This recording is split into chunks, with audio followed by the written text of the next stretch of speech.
তো আমরা এসেছিলাম হচ্ছে শুটিংয়ে। এই যে স্মিথ এসেছে, আমার স্টুডেন্ট, এই যে স্মিথ।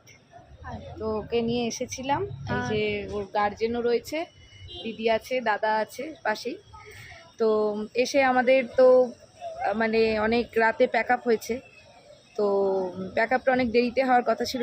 তো আমরা কি করুন, আমরা আছি হচ্ছে হাওড়া এই ওয়েটিং রুমে, ওয়েট করছি ট্রেনের জন্য, ফার্স্ট ট্রেন ধরবো। আর এই যে এটা হচ্ছে ওয়েটিং রুম হাওড়ার। তো জায়গাটা খুব সুন্দর। আর এখন বাজছে ঘড়িতে কটা বাজছে এখন, এই যে বাজে হচ্ছে 1:10 বাজে। এই যে স্মিথ আছে, ও বেচারা বড্ড ক্লান্ত হয়ে গেছে, কি করা যাবে। আর একটা জিনিস দেখাই, সেটা হচ্ছে এই যে এটা হচ্ছে হাওড়া ব্রিজটা। আর ভীষণ ভালো লাগছে ব্রিজটা, এখান থেকে যে গঙ্গা দেখা যাচ্ছে।